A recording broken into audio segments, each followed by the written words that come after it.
In this video, we're looking at chapter 37.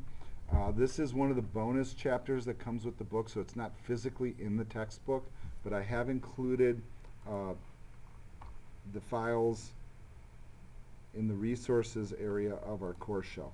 So you should be able to go there and find the ones that you need. So for this last unit, we're going to be looking at servlets and JSP. I provided all of them just in case you guys are interested in digging into that stuff or any of these other topics a little bit more. All right, so let's take a look at the topics here. Some pretty basic things. So we're going to look at what a servlet is and how it works.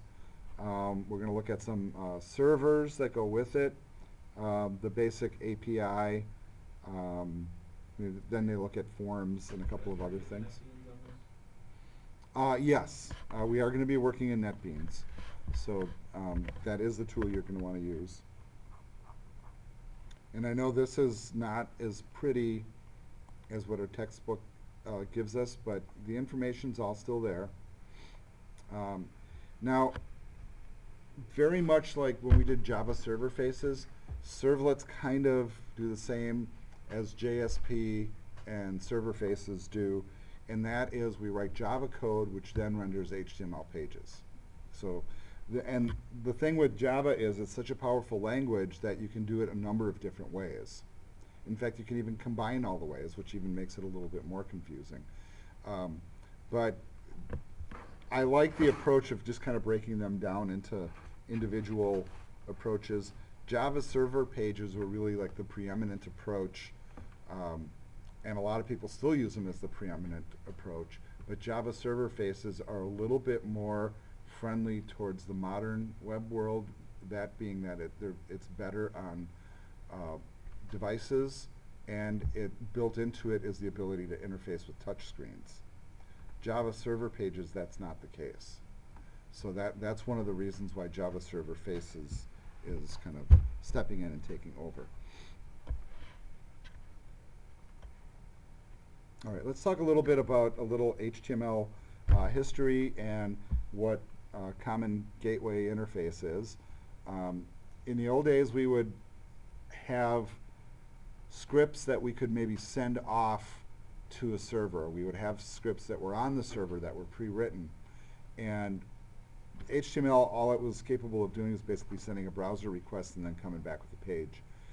The CGI gave us a way to kind of pass along information and then have the server do something with it with a program that would have been pre-written. The one language in the early days that was super popular for doing that was Perl. And Perl has really kind of lost favor these days. It's still out there and you can still use it, but it ended up not being the language that survived. And a lot of other server-side languages have kind of stepped into its place. But the approach for sending the data is still called CGI. So we used to say CGI scripts, and it loosely meant that we were working in Perl just by saying that. That's not necessarily the way it is now. But the whole point of this is to kind of break away from the static world and switch to the dynamic world, where the language on the dynamic side of things is not PHP or ASP.NET. It's Java instead, full-blown Java. All right, so they have a little diagram here of how some of this stuff works. They give you a little bit of an example of like the kind of stuff that you might do if you are writing an application in this manner. So they're looking at maybe displaying a customer's bank account balance. So the procedure for doing it is obtain an account ID and password, so you get the person to log in, verify those things. If it fails, generate an error, basically. Otherwise, if it succeeds, we'll show the balance and put it up on the screen. And then I don't assume they have any other steps. But here's what the diagram kind of looks like when we step beyond that static component. So send the request.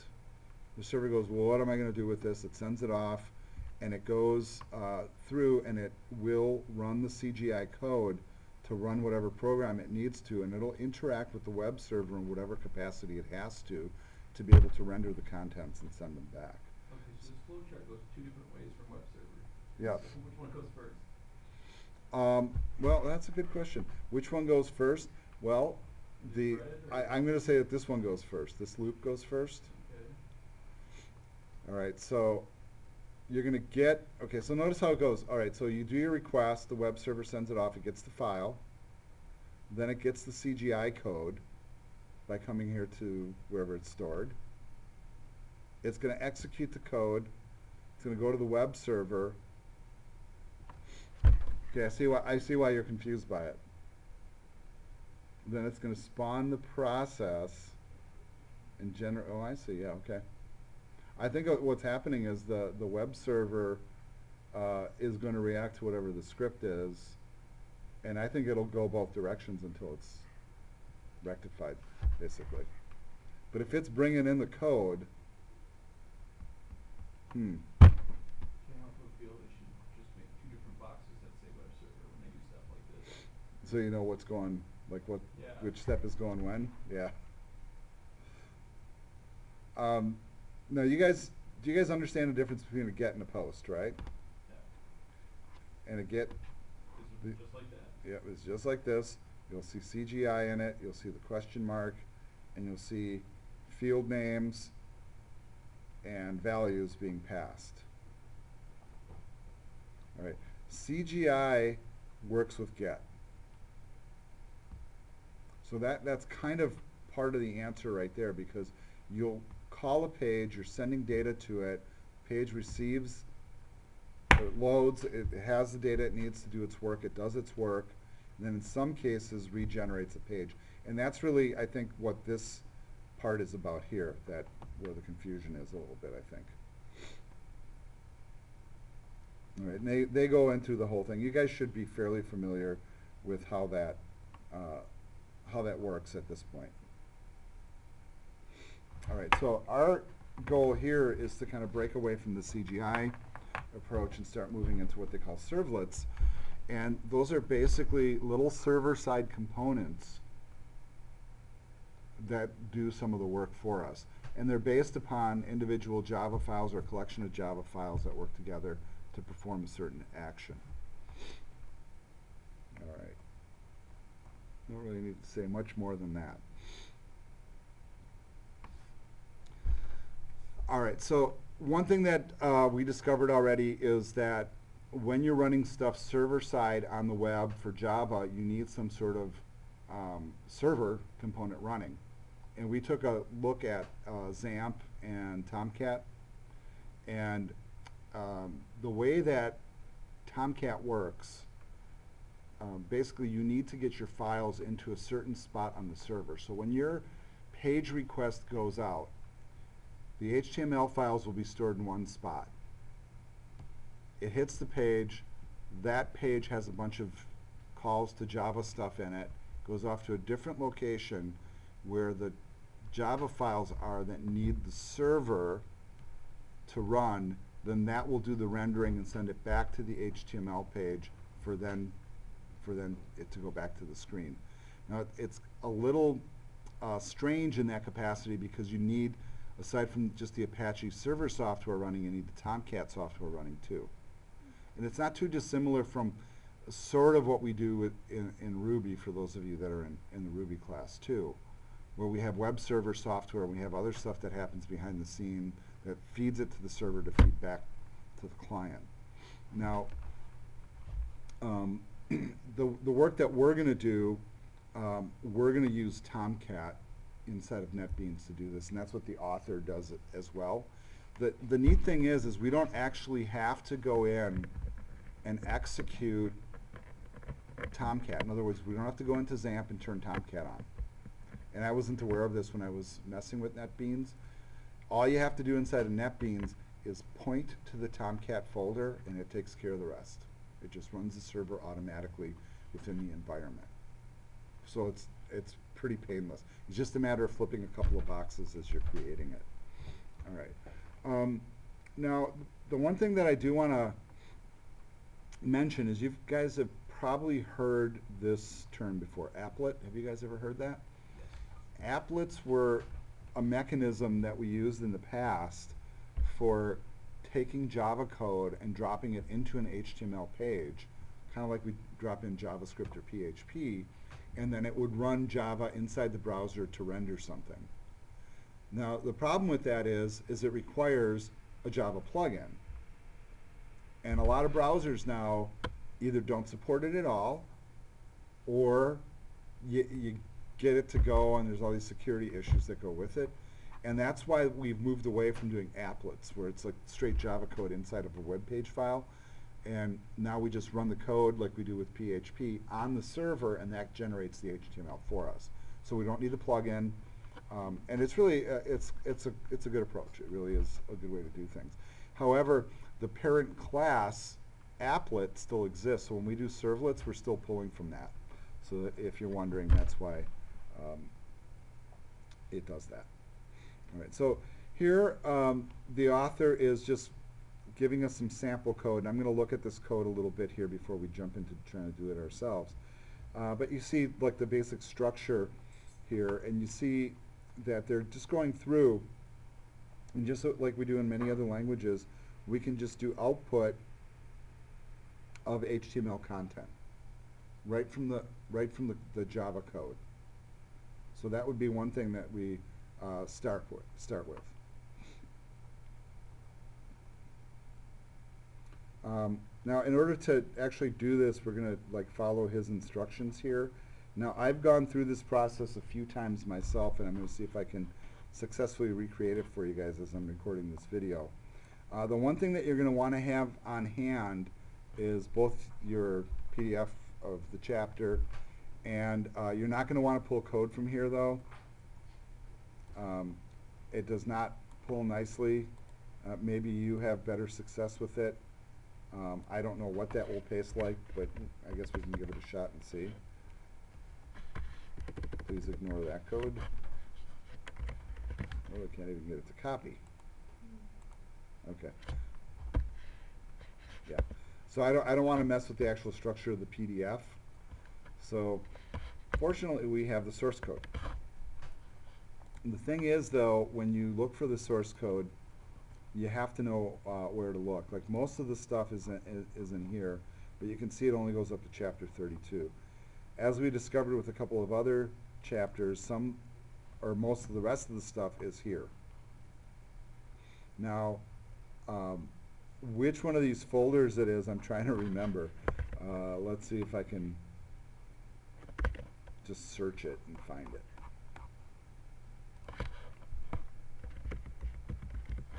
And hopefully things are indexed, and of course they aren't because they're on my secondary drive. If I remember right, it's not there. Might be this one, the Liang Web. See that? I'm pretty sure this is the directory you want. All right, and then you'll notice inside here that we'll have many of the files that we're going to be looking for. And I'm just trying to verify by finding. If we find this file, then we're good. So if you guys find it before I do, let me know. I don't have a book file, so. Okay, here's the path. This is the spot. Okay, so if you can see that path, I'm just going to highlight it. So it's. I remember this happening before. In my book 10E by chapters folder, I don't have a book folder. You don't. No.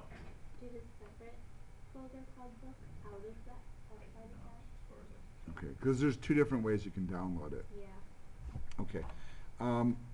What I can do is I can zip this up and get it to you. And maybe even put it up on the course shell. Why don't I just pause really quick on the video and do that? You just want to Okay, so I just posted the source code files within the chapter, so you should be able to pull down chapter 37 and 38 to follow along with the examples from this location. It should be publicly accessible. If it's not, you can't get in, just send me an email and I'll enable it for you. But our next step is basically going to be to pull up NetBeans and walk through these particular steps. So I'm going to once again pause the video here, and you can look at the first few steps on screen, or you can pull up your version on your screen. So quick pause. Okay, so hopefully you've gone ahead and you've launched NetBeans so we can do our work. And I'm going to be working through these steps here. So basically we're going to create a new project. And I'm just going to try to see if I can condense this down. So we're going to go File, New Project. We're going to do Java Web and Web Application. So let's try those steps. So we'll go File, New Project, Java Web, and Web Application. All right, these are steps we've done before. And then you want to hit the Next button. Now in terms of a name for the project, the author has the same name as the folder that I just shared with you. So if you really wanted, you could just bring that whole folder in. But what I'm hoping that you'll do is build it, because I think by going through the process of building it, you'll learn a couple of things that you wouldn't otherwise, especially with the manifest file. All right, so call it whatever you will, and put it in a spot where you know how to find it. And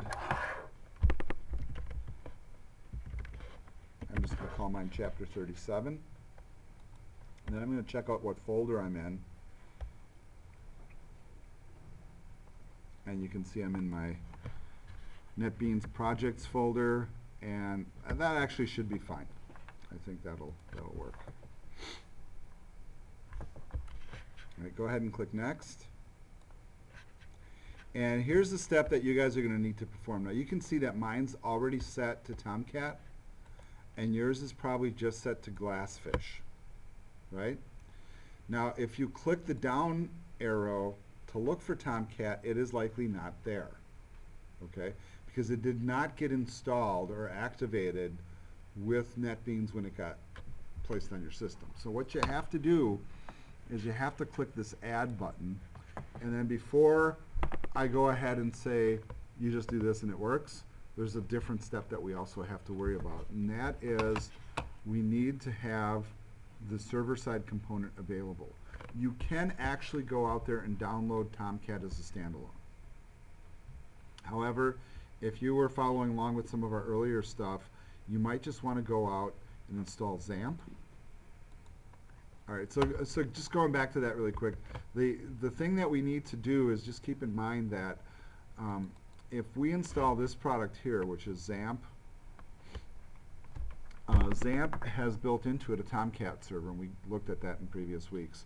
Now, we don't need to actually launch and run the XAMPP product in order to have Tomcat work for us. All we have to do is find the folder where it's located. So I'm going to show you basically how to do that step here. So back over to NetBeans, and I'm going to select Tomcat from the list. Then you choose Next, and then this is the spot where you actually go out and locate it. So you're going to drop down to your file system in the spot where XAMPP is located. Now if you loaded it or saved it, or excuse me, installed it with all the defaults, it will sit in the root of your C drive. I don't know what it does on a Mac OS. You can load this product on a Mac OS as well. So you'll have to hunt for the folder. But once you are inside the XAMPP folder, you just simply look for Tomcat, and that's it. And that's all it takes. And you just say Open. Now you notice mine is throwing an error message, and I want you to read the error message actually. It says Tomcat with the same Catalina home folder is already registered. Okay. And that's because it's already in place. But for you, you're going to have to put in these components. Now in terms of username and password, I can't tell you off the top of my head what the defaults are for Tomcat, but I think if you Google it really quick, you should be able to find those out. And there might not even be anything for those. All right, so go through those steps and complete them. to get Tomcat running. It's really not that hard. The other little caveat that I'm going to give you is when this is up and running, you're going to notice that very likely the ports that they're going to be pointing to, so in other words, we're going to do one of these like local host things, the port number, that the port number might vary from what's in the book. In fact, it's more likely to vary than not. But it's not really a reason to freak out. There's spots that we can go to figure out what port we need to use. So let's just say that you have that all available and you're back at the screen. All right, let's pause for a sec. So after poking around a little bit, we came to the conclusion that the screen where you're setting this up, there's a spot where you can have it create the username and password for you by just filling in the blanks. And I think that's what I did. It's been a while since I've done it, so I have to actually go back and look.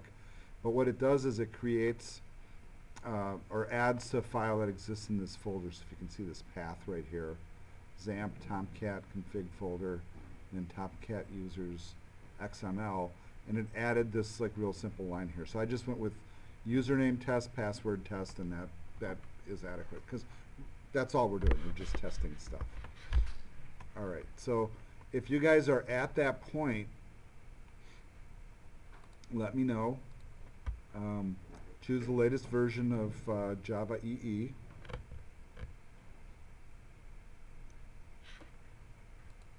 Click Next. And then I don't think, what's that? I didn't see that. You didn't see that?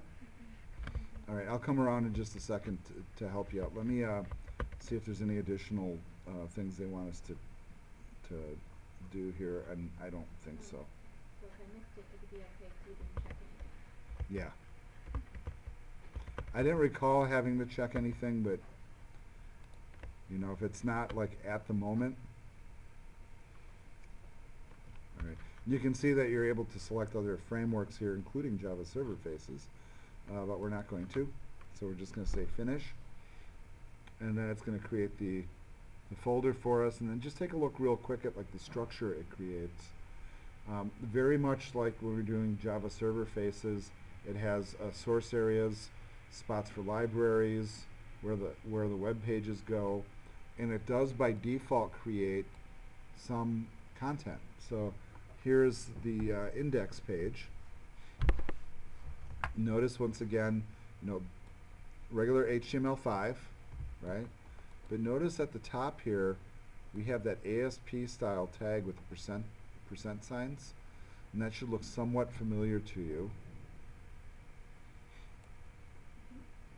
And then basically all that does is it tells it how we're working with the technology. Now our source files are going to end up down in here, and that's where we're going to put our Java files.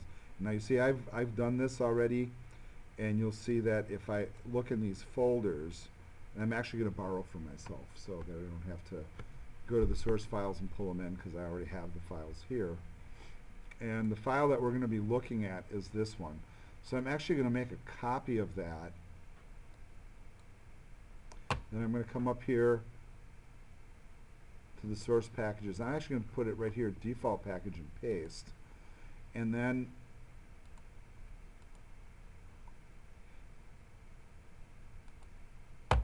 see, I did the refactor. And what it's going to want to do is it's probably going to ask me to set the package at some point, probably when I go to run it. Right now it is not throwing any errors, which is fine. So notice that what's happening here is the code here is just writing out some real basic tags. This is different than what's there now.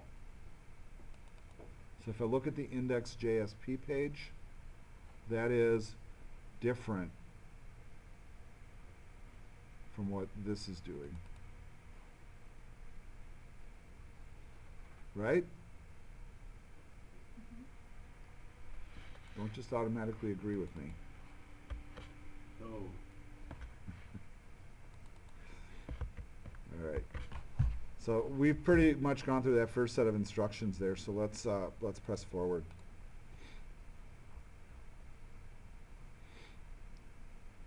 Now they show us here, you know, the files just like we were looking at them.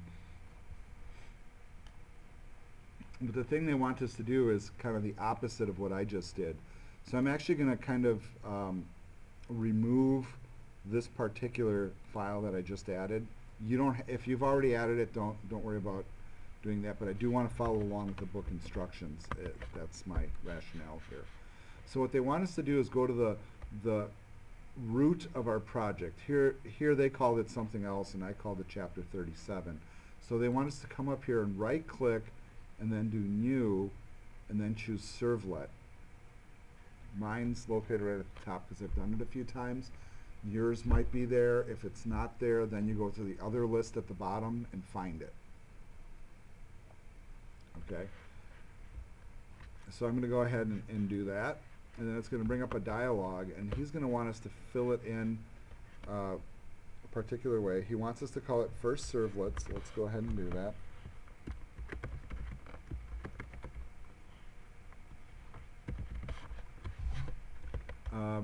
It's going to go, okay, so first servlet in the class name field, chapter 37 in the package,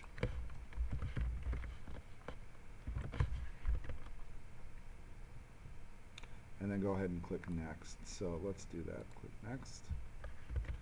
And then we're going to take a look here at this next box, and it says select the checkbox to add the servlet information to Web Xml. So that's this box right up here at the top. Now those of you that have worked with application development in other languages or situations, whether it's Visual Studio or Eclipse, and I know some of you have done like Android stuff, this will start to get a little familiar when we start to work with some of these manifest files that kind of set the parameters for the application externally to the files that we're actually working with. And it's kind of odd at first, but once you get used to it, it's kind of helpful because it gives you kind of like a central spot to be able to find and point to things. All right, so that's going to create this extra file, and then we're going to go ahead and click Finish. So let's do that. And there's our servlet. Now this is going to be a little bit different than what we were seeing here, or is it?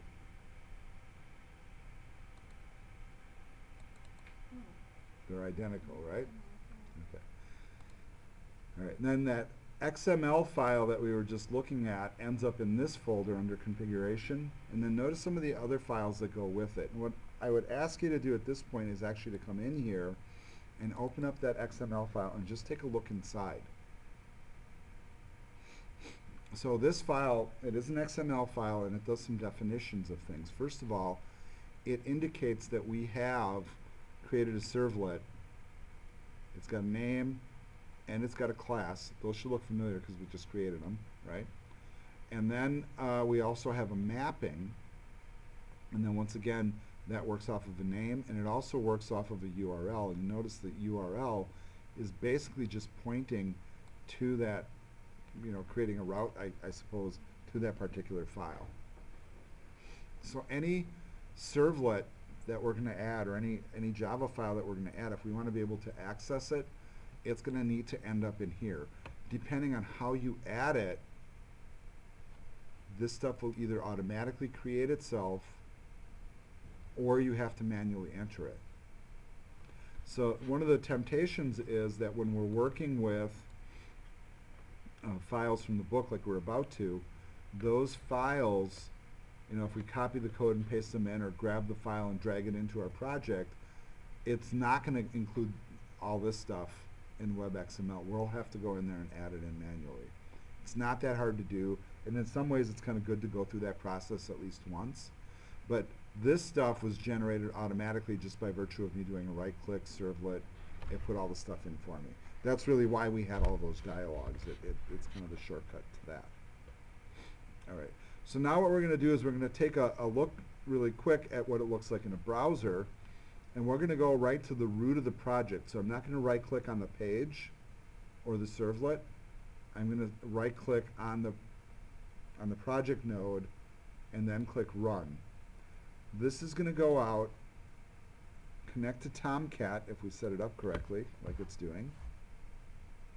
You can see a little window there comes up, running a bunch of stuff, brings up our browser, and it worked. Take careful note of the port number. Mine is 8080. Yours might be, who knows. Mine is asking for Tomcat password. Username and password. All right. Try putting a username and password in and see if you can get it. Once again, I'm going to take a quick pause here, folks. Okay, so now we have everybody in the classroom has successfully accomplished this step. So we're well on our way to getting to the point where we can do some of our work. What I would like to do at this point is just move through the book a little bit and maybe do like the first example or two, and really that's about all we're going to need in terms of, you know, skill set in order to be able to complete the homework. Of course, you're welcome to like work through the whole chapter. In fact, I would encourage it if you have the time on your hands to do that.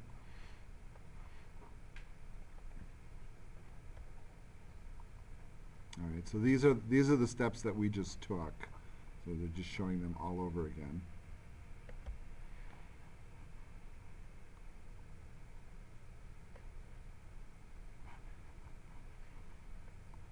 Yeah, here's the question though, right? If we come here and we do a run, it says hello world, right? That is coming from this file.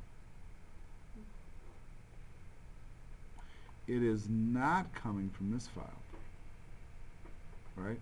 Because this one should really output what?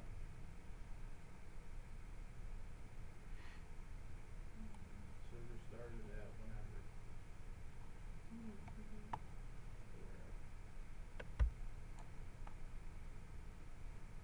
100. It's a little bit different than what we're seeing here. What you might want to do is come up to the root node and do a clean and build. So click on that. And then try running it again. See if you get a different result this time. I didn't. Nobody did? Okay.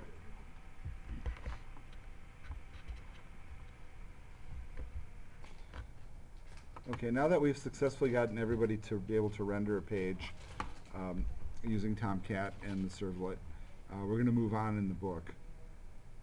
And we're going to be looking at the API that runs the Servlet and some of the things that goes with it. I'm not going to read all the details here. I'm just going to kind of highlight the things that we think are important.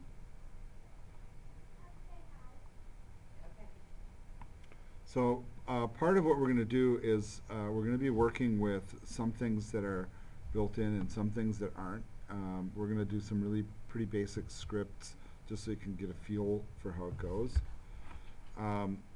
There is this whole Servlet interface, and that actually contains within it a whole bunch of different methods to do a bunch of different actions. So some of the real common ones here are the Init, so that's what basically gets it up and going. We have the service, and that, notice it says it's invoked each time the server receives a request. And then that creates a new thread, and then acts upon it.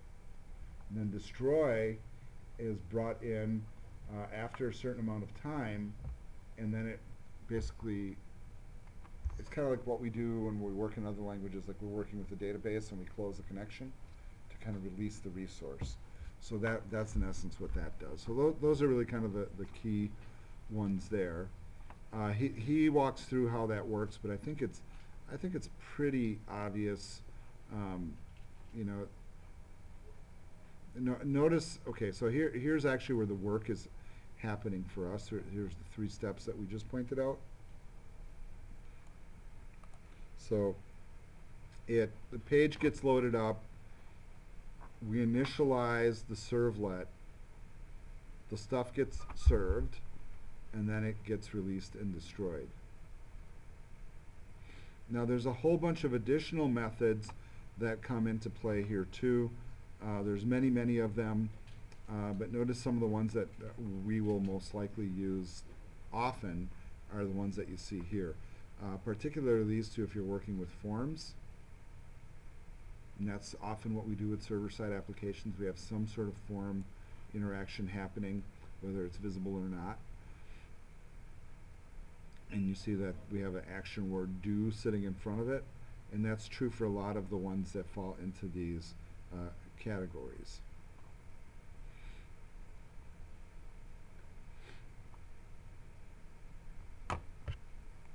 Okay, so let's take a look at this one really quick as well. There's this other servlet component called the Servlet Request, and it interfaces and interacts with this particular one, the HTTP Servlet Request. There's a bunch of methods and extensions to this as well. Notice some of the syntax where we're looking for parameters, whether we're getting a remote address or host, methods, query strings, cookies, etc. And then this goes through and explains what all of them does. You can read that on your own. Notice that we also have the capability to work with cookies. That's one thing that we often do with server-side stuff. But we also can generate content directly to certain types of containers as well.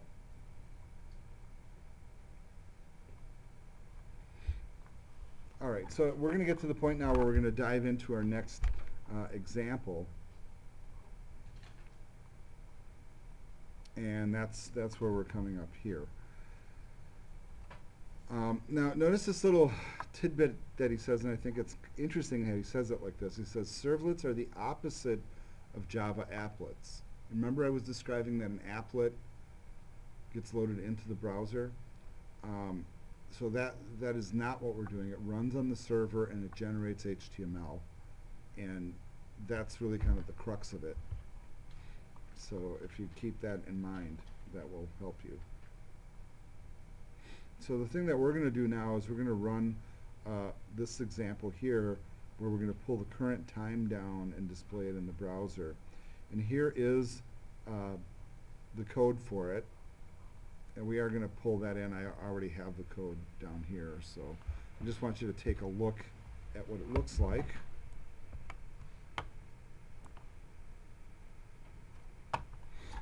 So really the stuff that's inside the servlet is really pretty much a standard Java file, with the exception that we have all these little servlet imports. And then notice that we're extending certain ones depending on what we're doing. Now, why would you suppose we'd extend one that's called HTTP? Because we're outputting to a web page. It's really that simple. Right. Code-wise here, we have a method, and notice that it's built around the do get. Remember, get is default for a browser, so it's going to be the response to just requesting a page, basically. So we are going to request the servlet, and we're going to request a response. So we get a request and we get a response. This stuff is put into an exception handler. But then notice some of the output statements here. And these are slightly different than some of the output statements we've seen, because we're not doing system out print line, for example. We're just doing out print line. So it would be kind of like the equivalent of like a PHP echo or something like that. And then we do our output. Notice the output is a string of text. The string of text is and can be HTML. We can also combine it with any other Java code that we want. And in this case, we're doing a new instance of the date method that's built into the utilities library. And then we close the stream. And that's pretty simple. So what I'm going to do here is I already have this file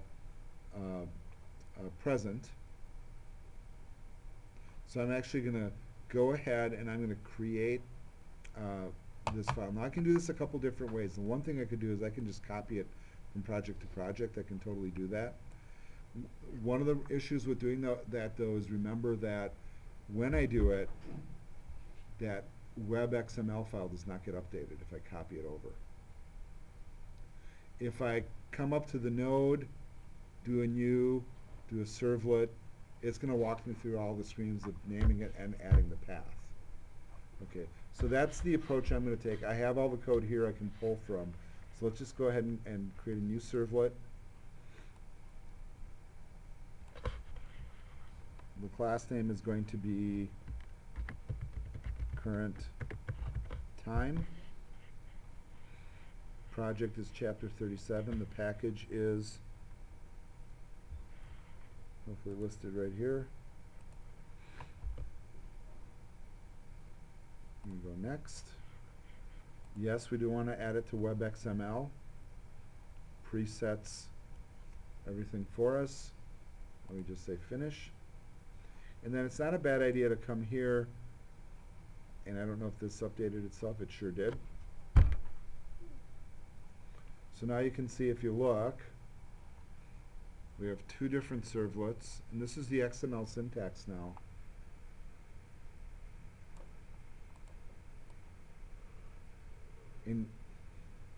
I see that look on your face.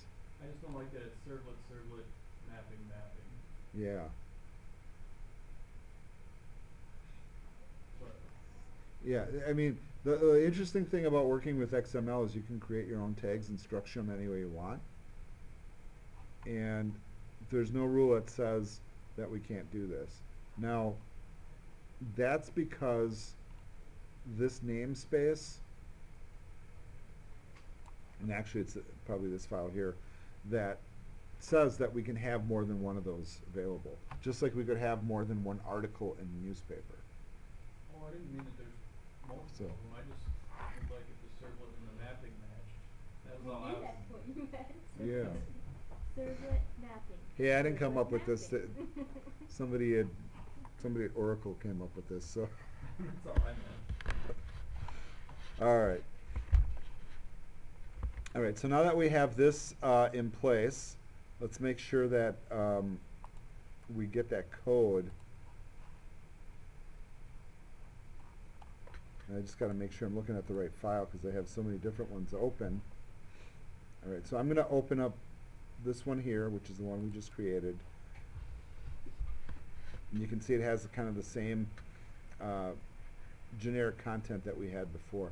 What I'm going to do is I'm going to go into my pre-existing version and just strip the code out of it.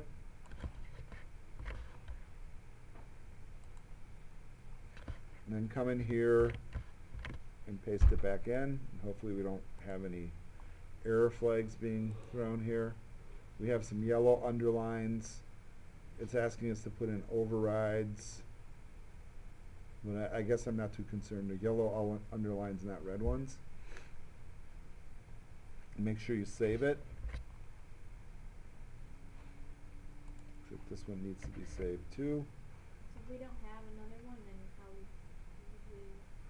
would we? You could either go to the author's source code or you could actually type it in. Okay. I know that's a whole lot of work. Could take that author source code and then kind of replace this file. Yeah, I just replaced everything that was there. Open with Notepad++. And then I'm going to go ahead and try to run this. So when well, I'm going to do clean and build first. And then I'm going to run. And what do we call this one? Current time. Current time. And it worked.